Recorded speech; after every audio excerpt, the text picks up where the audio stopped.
ನಮಸ್ಕಾರ ಸ್ನೇಹಿತರೆ, ಅಪ್ಸೈಟಿ ಬಗ್ಗೆ ತಿಳ್ಕೊಳ್ಳೋಣ. ಇವಾಗ ಸೆಕೆಂಡ್ ಬಗ್ಗೆ ಅನ್ನೋದನ್ನ ಈಗ ಚಾಮಂತಿ ಗಿಡ ಹಾಕಿವರ ರೈತರ ಅನ್ನೋದನ್ನ ಯೂಸ್ ಮಾಡ್ತೀವ್ರೆ ಅಪ್ಸೈಟಿ. ಬಟ್ ಅಪ್ಸೈಟಿ ಇದನ್ನ ಬೆನಿಫಿಟ್ ಏನಪ್ಪಾ ಅಂತಂದ್ರೆ ಇಲ್ಲಿ ಆಲ್ ಪರ್ಪಸ್ ಸ್ಪ್ರೇ ಅಡ್ಜುವಾಂಟ್ ಕಾನ್ಸಂಟ್ರೇಟ್ ಅಂತ ಇದನ್ನ ಸೊ ಪ್ಲಾಂಟ್ಸ್ ಮತ್ತೆ ಕ್ರಾಪ್ಸ್ ಕೂಡ ಯೂಸ್ ಮಾಡಬಹುದು ಇದು. ಸೊ ಇದು ಬಂದ್ಬಿಟ್ಟು ಸ್ಪ್ರೆಡರ್ ಒಂದು ಆಕ್ಟಿವೇಟರ್ ಅಂತ ಹೇಳ್ಬೋದು ನಾವು ಇದನ್ನ. ಸೊ ಮೊದಲಲ್ಲಿ ಹಾಕೋದನ್ನ ಮೊದಲನ್ನ ಚೆನ್ನಾಗಿ ಆಕ್ಟಿವ್ ಮಾಡ್ತವೆ, ಚೆನ್ನಾಗಿ ಸ್ಪ್ರೆಡ್ ಮಾಡ್ಕೊಂತಾವೆ. ಸ್ಪ್ರೇ ಅಲ್ಲಿ ಬಂದ್ಬಿಟ್ಟು ಹಾಫ್ ml ಹಾಕಬಹುದು, ಲೀಟರ್ಗೆ ಹಾಫ್ ml, 200 ಲೀಟರ್ಗೆ 100 ml ಹಾಕಬಹುದು.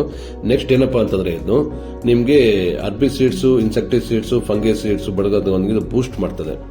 ಮತ್ತೆ ಏನು ಅದಾದ ನಂತರ ಮತ್ತೆ ನಿಮ್ಟೋಡ್ ಇದ್ರೂ ಕೂಡ ನಿಮ್ಗೆ ಕಂಟ್ರೋಲ್ ಬರ್ತದೆ. ಗಿಡ ಚಿಕ್ಕದಾಗಿದ್ದಾಗ ನಾವು ಬಿಟ್ಕೊಂಡು ಏನಾಗುತ್ತದೆ ಭೂಮಿಗೆ, ಸೊ ನಿಮ್ಟೋಡ್ ಕೂಡ ಕಂಟ್ರೋಲ್ ಮಾಡ್ತಾರೆ. ಫರ್ಟಿಲೈಸರ್ ಅಂದ್ರೆ ಗೊಬ್ಬರದಲ್ಲಿ ಕೂಡ ಬಿಟ್ಕೋಬಹುದು ನಾವು. ಇದರಲ್ಲಿ ಏನಾಗುತ್ತದೆ, ಆ ಗೊಬ್ಬರ ವೇಸ್ಟ್ ಮಾಡಿದ್ರೆ ಅಂದ್ರೆ ಬೆಳ್ಳಿಗೆ ಉಕ್ತಾ ಇರ್ತವೆ. ಆ ಗೊಬ್ಬರ ಉಕ್ಕಿದ್ರೆ ಏನಾಗುತ್ತದೆ, ಚೆನ್ನಾಗಿ ಅಬ್ಜರ್ಷನ್ ಮಾಡ್ಕೊಂಡು ಭೂಮಿಗೆ ಚೆನ್ನಾಗಿ ಸ್ಪ್ರೆಡ್ ಮಾಡ್ಕೊಳ್ತವೆ. ಆವಾಗ ಭೂಮಿಗೆ ನಮ್ಗೆ ಜಾಸ್ತಿ ಗೊಬ್ಬರ ಬಿಡೋ ಅವಶ್ಯಕತೆ ಇರೋದಿಲ್ಲ.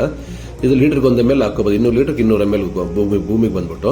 ನೆಕ್ಸ್ಟ್ ಇದು ಇಂಗ್ರೀಡಿಯೆಂಟ್ಸ್ ಬಂದ್ಬಿಟ್ಟು ಆಕ್ಟಿವ್ ಇಂಗ್ರೀಡಿಯೆಂಟ್ಸ್ ಬಂದ್ಬಿಟ್ಟು 80% ಇದೆ. ಸೊ ಚೆನ್ನಾಗಿದೆ, ಆಕ್ಟಿವಿಟಿ ಎಲ್ಲ ಬೆಳೆಗಳು ಯೂಸ್ ಮಾಡಬಹುದು.